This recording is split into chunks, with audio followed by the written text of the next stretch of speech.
YouTube land, what's up? It's your girl Makara. How y'all doing out there today? Y'all know how I am now.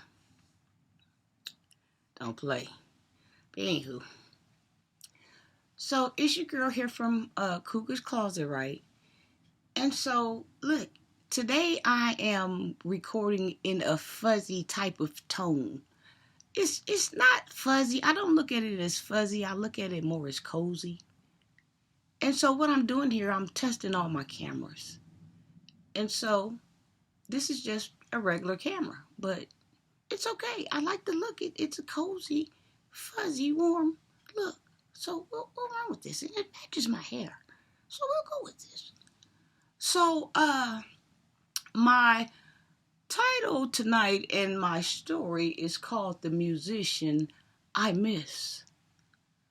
So what inspired me to do this is because I was walking to the kitchen about 3 or 4 weeks ago.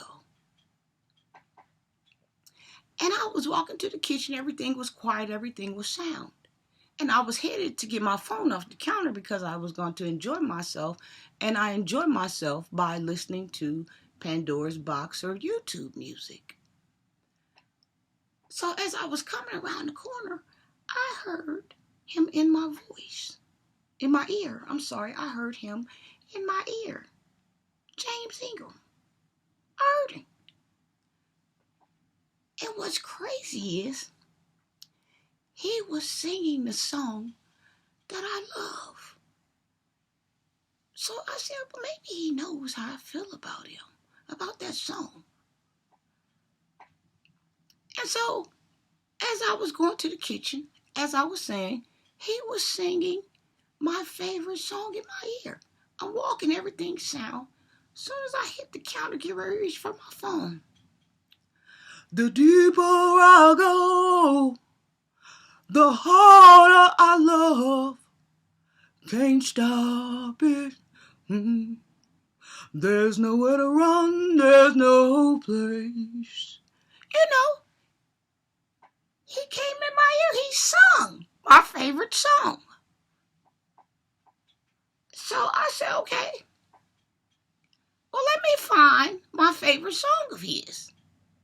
So I couldn't find the song because it wasn't never on any of his albums. But I remembered it was on the soundtrack of LL Cool J's movie In Sync, Out of Time, Out of Touch, something. So I went on YouTube and found that soundtrack, and that's how I was able to track that song down. It was called The Deeper I Love or The Deeper I Go. The Deeper I Go. So that was my favorite James Ingram song. Now let me say this. I've never been a fan of James Ingram, but I was a fan of his voice. I mean, his voice was so powerful and unique. I just felt like his music could have been high-notch, a higher level. Not saying that he didn't have a few pieces that I liked, but it wasn't enough to consider me a James Ingram fan. I was just a fan of his voice. Whenever I heard it, I would stop to listen for a minute. I'd stop to obey, you know. And so, I'd be a lie if I said lately I've been walking around here and I missed that one note he used to hit. Y'all remember that one note he used to hit? I'm going to try it. Woo! Not as good as his, but you get the point. I really am starting to miss his voice. That's what I'm missing about him.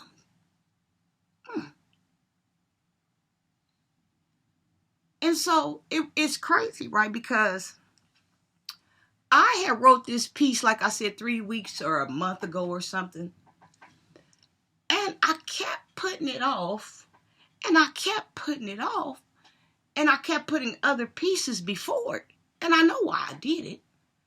Because I was like, Makar, you on YouTube, on the world, releasing your delicate side to people. Like, that delicate? I mean, but hey, I can handle the ride. I got the protection in the back. I can handle so I'm on here today doing it because it was like I kept on putting other assignments before it, and it was already written, ready to go, and I just kept jumping over it. And so I'm always asking God to send me something down. And normally he'll send something down. And so I've been asking, but I haven't been getting nothing, and I haven't been getting nothing, and I haven't been getting nothing, and I haven't been getting nothing. And so today I said, God, send me something down. And he said, you got that delicate piece in there on the counter that you wrote, and the one you keep putting other things before, you know, that piece. The one you keep on jumping over, that piece. It's sitting right there. Until you take care of that, I'm not sending anything down. Your creativity drains and blockages are blocked. I said, oh, is that what's been going on? That's what's been the problem. Yeah, and as soon as you take care of that, I'll release it. Okay, so here I am talking about this piece that I wrote about the musician that I miss, James Ingram. He was a nice looking guy. Oh my God. He could have left them looks, that face, that hair, and that voice and that beard here. And maybe one of those rings.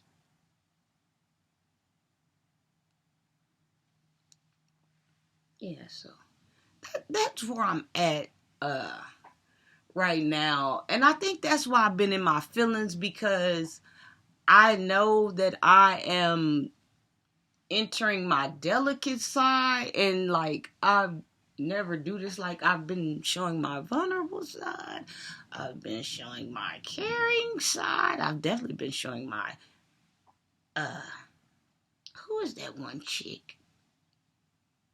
Well, there's a few chicks like erotica, you know, there's a few chicks, y'all know what I'm saying. But it's I've been kind of grumpy because I've been getting close to those type of feelings, and I don't want to feel those because they feel too good. But and they make me cry because they're tears of joy. Yeah, that's what they are. They're tears of joy. Just to be able to overcome. That's a good feeling. Everybody don't get a chance to overcome. They don't. So, I don't know. I just want to get on here and just kind of give y'all a scope of what's going on with me, like where I'm at right now, what's in my mind. And my mind is, I miss James Ingram. Like, I really miss his voice. I just think about that. And maybe that's why he came and sung in my ear, because he knew how I felt about that. Yeah. Oh, well, y'all, don't let me take up any of y'all time. I just kind of, I guess, got out here, and this is the mood I needed to release, I guess, or breathe, because it's going back in, but it's out right now. It's a poof of air, and it's going back in a minute here, but it's just so touchy, you know? I don't know. Well, this concludes my segment of The Musician I Miss. I hope you enjoyed this. Cougar's Closet. Mwah.